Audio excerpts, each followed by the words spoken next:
Good morning to all of you. Am I listening? Am I You are not, your screen is seen here. am I audible? Yeah, you can continue Okay. your presentation. Okay, thank you very much. Okay, I'm Dr. Saroj Sharma from National Academy of Medical Science. I'd like to thank Dr. Archana Gupta for inviting me in this very big program so that I can speak something about the contrast media in this CME. First of all, I'd like to introduce myself. I'm Dr. Saroj Sharma. I'm the head of department in National Academy of Medical Science Hospital. This hospital is the largest and oldest hospital of Nepal government. It is 133 years old hospital. And today my topic will be about the safety considerations in the use of contrast media management and its adverse effect. And I will also speak about the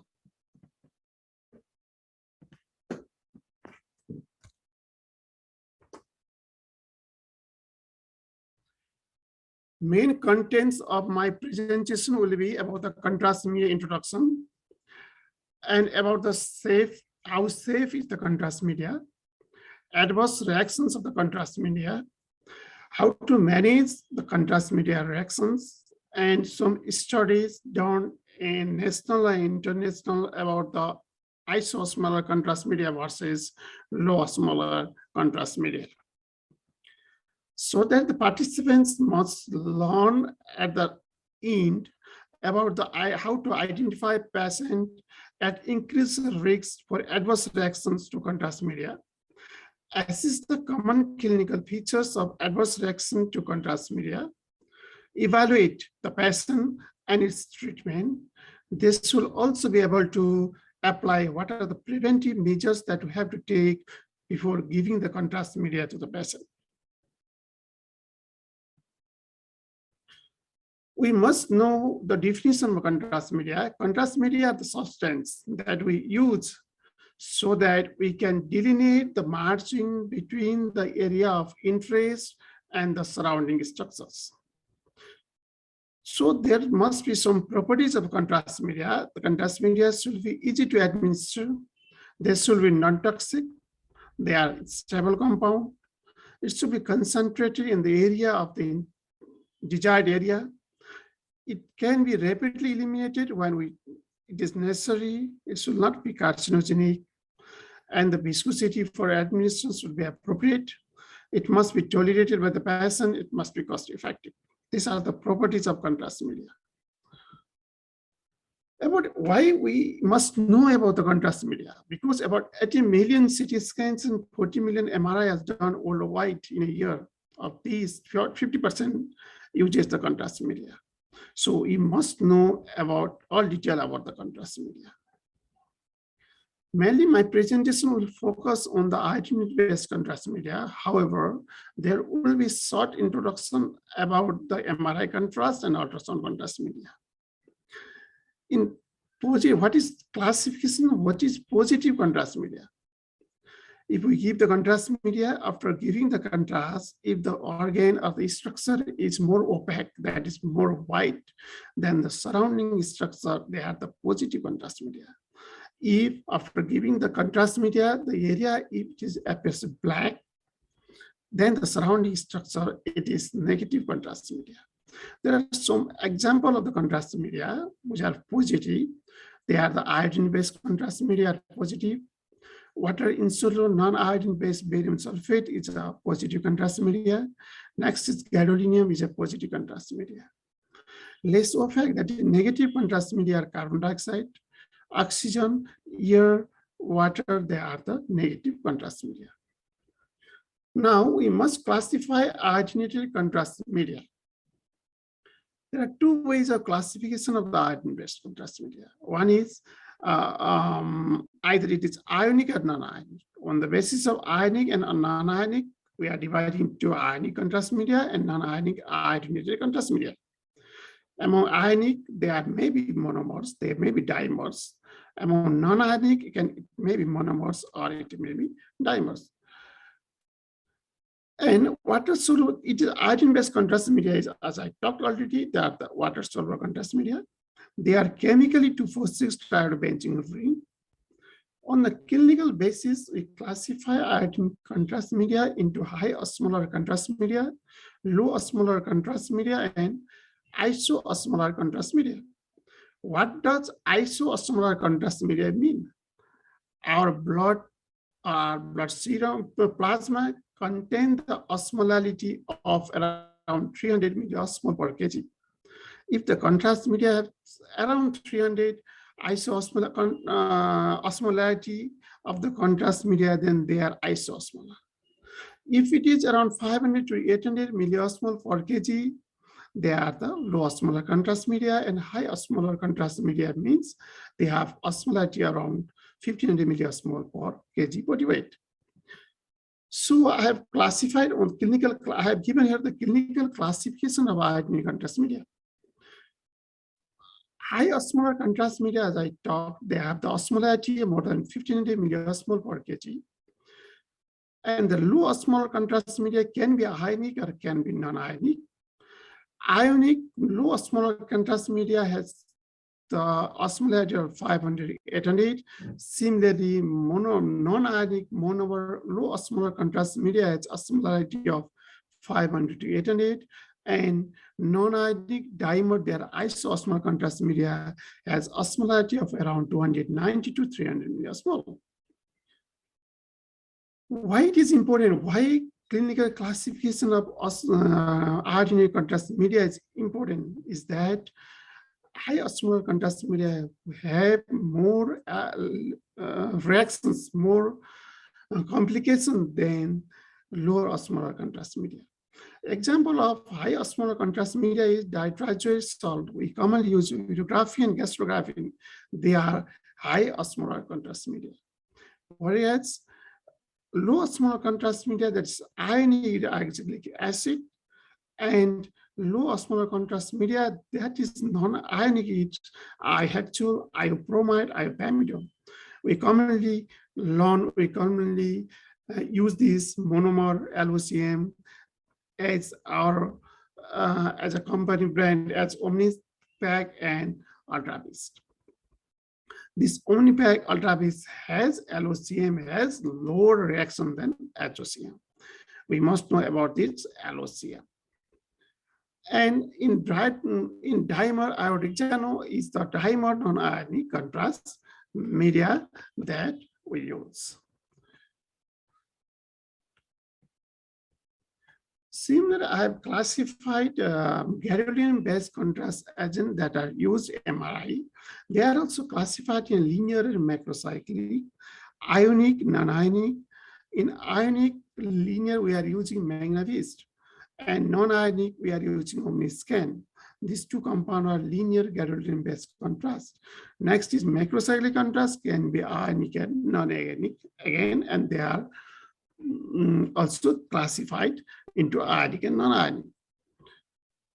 Next is barium contrast, positive contrast media. Barium, previously it is used now also in many centers. We use barium to visualize the GI tract, but nowadays use of barium is declining. In our country too, it is declining. Main thing we must know about barium is it should not be in a suspected perforated case. Barium, we must not give barium in a patient who are suspected to have perforation, or we are suspected to have intestinal obstruction, because barium is insoluble compound. As it passes to the perforation into the peritoneal cavity, it will cause peritonitis, it will cause barium granuloma, and it may harm the patient. So that we must know that barium will not be used if we suspect the patient has perforation of intestinal obstructions. Next is, I'll briefly talk about the ultrasound contrast agent.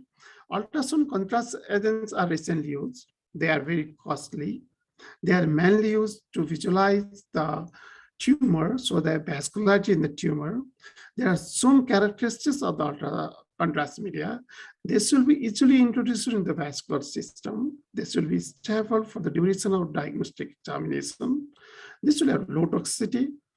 This will modify one or more acoustic properties of tissue that can be detected by ultrasound imaging. Main characteristics of contrast used in ultrasound should be, this will be encapsulated. The size should be around 3 to 5 micron, very small size, because they must pass through the capillaries in the lung. Next is whole body human dose of 0.2 to 2 ml. This will contain around 10 million bubbles, and this will increase the echo from blood by the factor of 500 to 1,000. There are some examples of it. They are liver-based and echo-based. What facts about reaction of the contrast media? Non-ionic contrast agents cause less discomfort and fewer adverse reactions compared to ionic agent that I talked already. And around 2 to 7 in 1,000 people show acute reaction to lower osmolar contrast media. Around 4 in 10,000 people show severe acute reaction to the lower osmolar contrast media. And 1 in 170, 1,07,000 people show fatal reaction to lower osmolar contrast media. That is, fatal reactions are very rare if we use lower osmolar contrast media. Facts about the gadolinium-based contrast reactions. Gadolinium-based contrast agents have few reactions as compared to iodine-based contrast agents. They cause adverse reaction in 1 in 20,000 people. Most reactions are mild form, and severe and light anaphylactic reactions are very rare with gadolinium-based contrast agents. Now we must know who is at risk of developing acute adverse contrast reactions. Those patients who have previous reactions when we give second time iodine-based contrast agent, they are at risk of developing the contrast reactions. All severe allergies and reactions with food are also at high risk of developing the contrast reactions. If a patient has history of asthma, bronchospasm, they are at high risk of developing the contrast reactions. If the patient has history of cardiac or renal disease, they are prone to develop contrast reactions. Especially those aged over 60 years or less than 5 years have high chance of developing the contrast reactions. If a patient has contrast reactions once, if we do after second time with the same contrast agent, any investigation, then the patient may have 5 to 6-fold increased chance of developing the contrast reactions.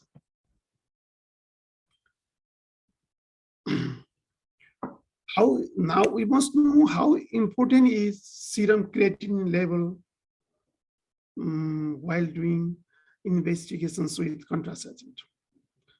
Best is estimated glomerular filtration rate to know the kidney status, because it accounts for age, gender, and ethnicity, but it is not possible in African test. So there are some indication for knowing the level of creatinine before administering the contrast agent. There, iodine contrast agent is older than 60 years. You must always see the level of creatinine. History of kidney disease as an adult, as a tumor or renal transplant or any other disease, you must see the creatinine level. If there is family history of renal failure, always ask for creatinine level. Diabetes treated with insulin or any other medications. Hypertension, if the patient has paraproteinuria syndromes, such as multiple myeloma, ask for creatinine level. And current user nephrotoxic drugs, chemotherapy agents, then you must see the level of creatinine before doing any investigation with iodine-based contrast agent.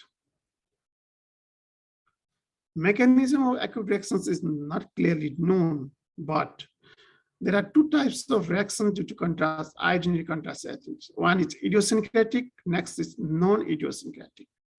Idiosyncratic reaction can be anaphylactic or anaphylactoid. Anaphylaxis is Ig immunoglobulin E mediated, anaphylactoid is non-immunoglobulin E mediated reactions.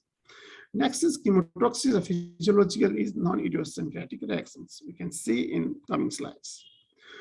Anaphylactic reactions, it is always dose independent. How much it does not depend on the dose. Anaphylactic reactions are unpredictable and involves release of histamine mediators. Occurs within minutes of contrast injection, whereas non-IgE mediated and acts through direct activation of mast cells to release histamines. Next is physiological or chemotoxic reactions. They are dose dependent. Mainly it depends on the viscosity, iodicity, and osmolarity of the contrast. Cause imbalance of homeostasis and molecular toxicity. And mainly it affects cardiovascular, respiratory, urinary, GI, and nervous system by iodinated by the contrast media, and it is chemotoxic or physiological reactions. Physiological and allergic type of reactions should be differentiated because physiological reactions, if there is physiological reaction, patient may not need pre-medication in the future while doing the contrast agent. Whereas if the patient has allergy type of reaction in the previous investigation, patient may need pre-medication with steroids before doing next investigation. There are some general, some mild, moderate, severe features due to contrast reactions. In physiological, mild in general, there will be flushing, warmth, chills, sneezing, whereas in severe, there will be seizures. In cardiovascular, gastrointestinal, nervous system, similarly, they have the effect. In allergy type, mild, moderate, severe, and mild, there will be urticaria, skin edema, mild nasopharyngeal symptoms, rhinorrhea, nasal congestion. Similar type of reaction can also be in cardiovascular, gastrointestinal system. Mild reactions are usually self-limiting, but sometimes these reactions may progress. Therefore, patients should be observed briefly to ensure recovery. Wait till the patient gets recovery. Moderate reactions such as bronchospasm with no or only mild hypoxia and are usually self-limited. And if there is not associated with hypoxia, and they may be self-limited moderate reactions. Whereas, however, they may progress to life-threatening reaction, so you must wait the patient till they recover. Severe adverse reactions are rare, they are unpredictable, and potentially fatal. Therefore, they must be promptly and treated to prevent permanent morbidity or death. Okay, severe reaction you have to manage medically, which we can show you. And what is contrast-induced nephropathy? A sudden deterioration in renal function, that is acute kidney injury, with the recent intravascular administration of contrast media in the absence of another pathology or event. Contrast-induced nephropathy and contrast-independent acute kidney injury, are clinically undistinguishable. Acute kidney injury, that is CIN, contrast-induced nephropathy, is considered if it considers the following facts. One is absolute serum creatinine increase of greater than or equal to 0.3 milligram per day. Next is increase in percentage serum creatinine of greater than or equal to 50%, that is 1.5 times. Higher than the baseline percentage. Next is urine output reduced to less than or equal to 0.5 ml per kg per hour for at least 6 hours. These are the 3 points definitions of acute kidney injury or CAN after using contrast. And the contrast, it is contrast-induced nephropathy. Mechanism contrast-induced nephropathy is mainly the physiological. Whatever with the prerenal or renal, whatever the mechanism, its effect is direct tubular toxicity. There may be medullary hypoxia. There may be tubular obstruction leading to contrast-induced nephropathy. This is the mechanism of physiological type of contrast reactions. What safety measures we can take?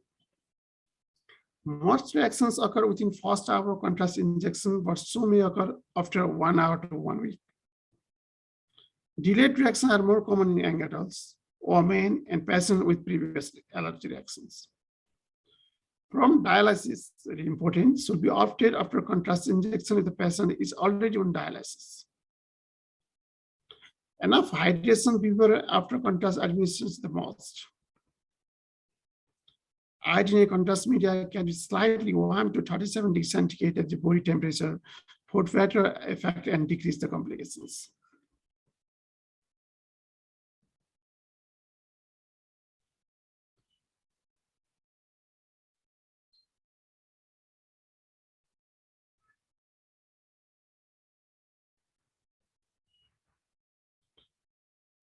Now, nephrogenic systemic fibrosis, it is a complication of iodine gadolinium-based contrast agent.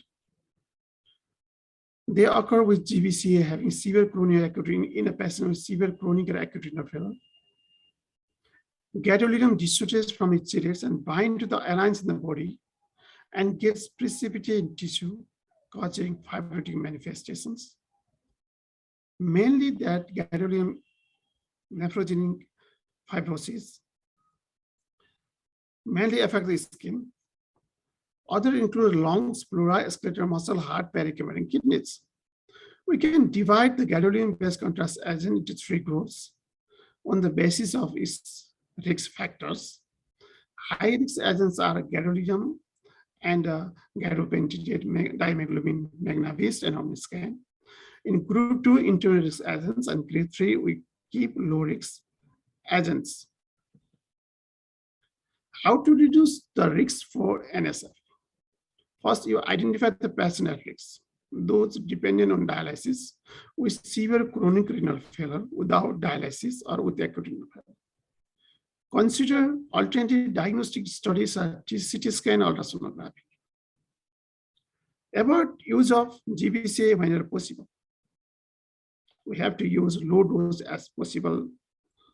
Next, do not re-administer gadolinium-based contrast agent for several days to 1 week after initial dose. What are the features of what we see in a patient with NSF? There are patterned skin plaque, skin becomes covered stone, there will be marked induration thickening of the skin, pudiorange appearance of the skin, and there will be joint contracture. This is the feature of NSF.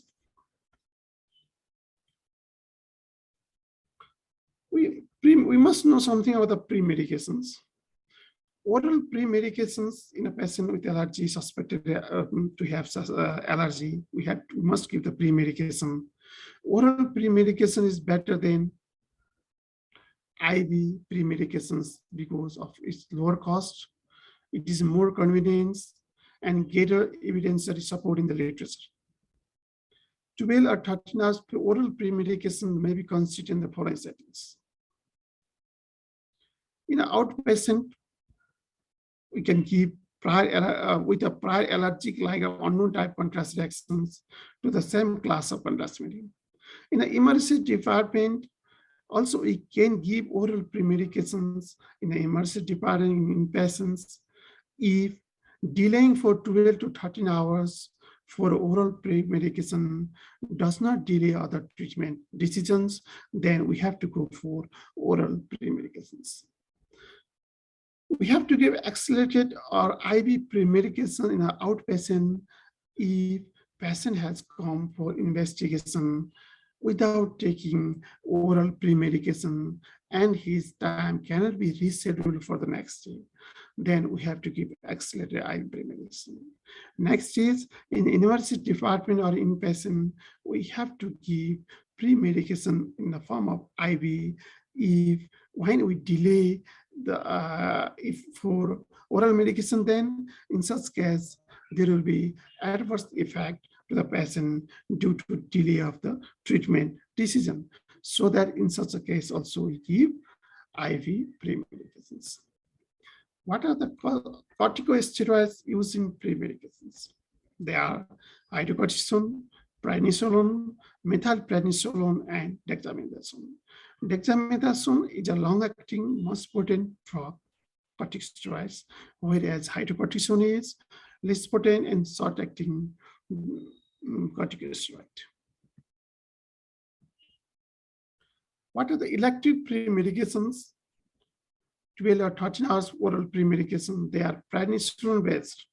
50 milligram prednisolone by mouth at 13 hours, 7 hours and 1 hour before contrast administrations. Plus, we can give 50 milligram diphenhydramine, IV, IM or oral, 1 hour before contrast medium administrations. Next is methylprednisolone, 32 milligram methylprednisolone by mouth at 12 hours, 2 hours before contrast medium administration. 50 gram diphenhydramine can be added later. In accelerated pre-medication, this is emergency pre-medication, we will use the methylprednisolone 40 mg IV hydrocortisone 200 milligram IV immediately. Then later we will give diphenhydramine IV 50 milligram 1 hour before contrast medium administrations. Next is dexamethasone 7.5 milligram IV immediately. We can give also diphenhydramine 50 milligram IV. Third step is methylprednisolone 40 milligram IV or hydrocortisone 200 milligram IV plus diphenhydramine 50 milligram IV. We can choose any one of it in case of accelerated pre-medications. But to know while administering accelerated IV pre-medications, we are giving the IV pre-medication, but we must know this IV regimen should be given at least 4 to 5 hours duration after administration to be effective. That means it should be given around 4 to 5 hours. It should be started 4 to 5 hours before the contrast examination or before giving the contrast.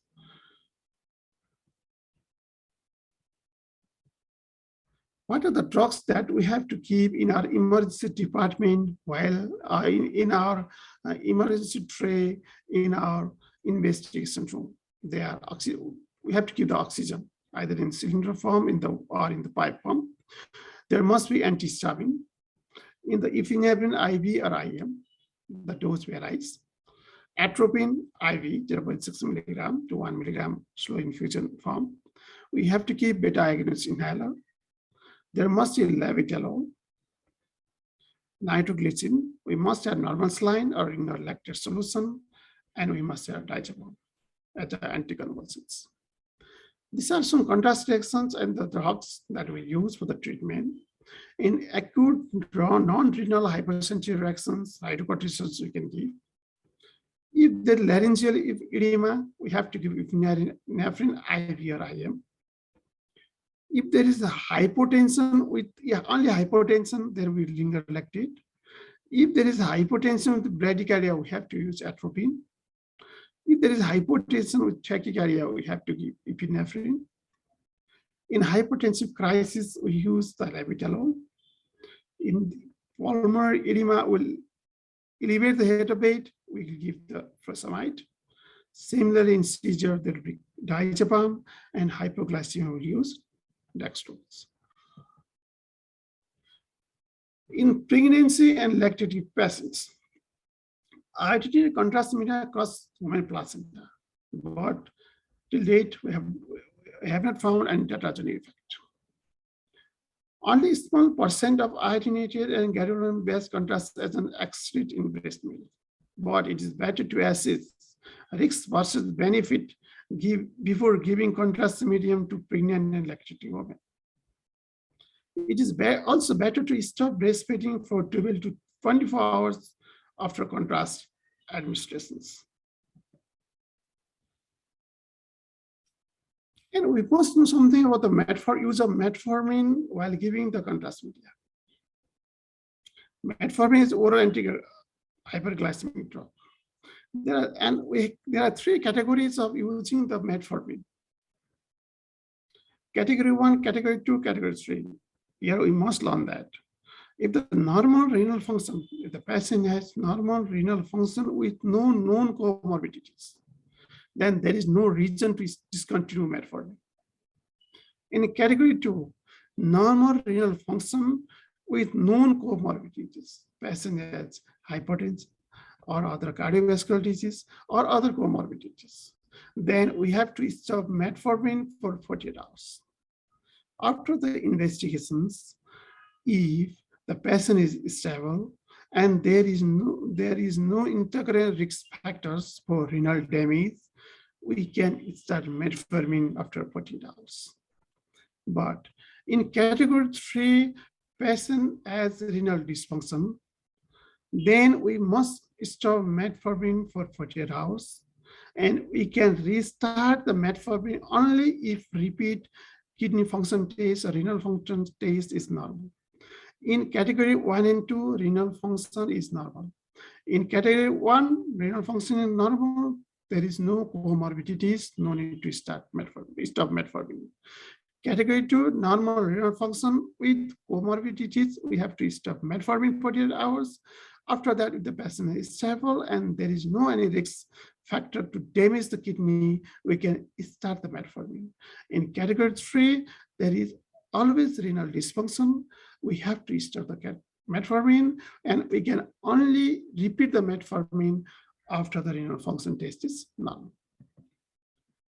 Some beta blockers also increase the risk of anaphylactic reactions and arrhythmias by 3 times. So that we must take care of the patients who are using for a long period of beta blockers. Patient receiving interleukin-2 immunotherapy for cancer, the delayed reaction may come after 2 years in a patient using interleukin-2. So this reaction can occur even immunotherapy drugs is administered as long as 2 years before iodine contrast media administration. So that we must take the better history of the use of interleukin-2 before administration the iodine contrast media. Thyrotoxicosis can occur due to use of iodine contrast media. Symptoms may aggravate in pre-existing thyrotoxic patients. Symptoms may appear in a patient with goiter, and the contrast media may also interfere with the thyroid function test.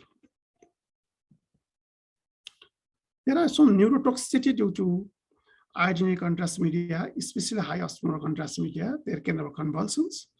There can be cerebral hypoxia, hypotension, cardiac arrest. There can be transient cortical blindness, brain and cord edema due to neurotoxicity. And in one slide, I'll compare the IOCM with the LOCM. IOCM is isoosmolar contrast media with that of lower osmolar contrast media. There are a few studies done, and this first one done by Aaron and From et al. In 2010. It is a meta-analysis, and they have seen around 30 research studies and found that use of LOCM and IOCM IOCM is statistically non-significant compared to LOCM.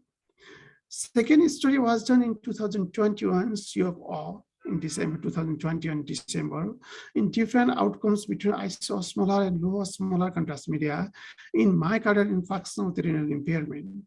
And they concluded that isoosmolar contrast media use does not prevent for the incidence of dialysis compared to LOCM use in AMI patients with renal impairment. Next investigation was also done, although it is old research in 2006. They also concluded that there is no decrease in CIN with the use of IOCM. But as you know, theoretically, more the isoosmolar contrast to that of isoosmolar contrast to that of isosmolarity to that of blood, the contrast reactions will be less. Now I'm coming to almost end of my presentation. That in conclusion, always keep the emergency drugs ready. Prefer isoosmolar or low osmolar contrast agents compared to high osmolar contrast agent. Prefer non-iodinic metrocyclic gadolinium-based contrast agents. Stop metformin 48 hours before the contrast administration if associated with comorbidities or abnormal renal function test. You must stop breastfeeding for 12 to 24 hours after the contrast administrations. Avoid barium study in perforation if perforation or obstruction is suspected. Rush the patient to emergency severity occurs. Different studies shows there is no significant difference between LOCM and IOCM in causing contrast-induced nephropathy. These are my reference. I have taken most of this data from ACL Manual on Contrast Media 2021, and there are other references too to prepare these slides. And at last, I'll thank you very much and have a nice day from this Himalayan country, Nepal, with image of Mount Everest. Thank you very much for listening to me carefully in this half an hour presentation. Thank you very much and namaste. Thank you.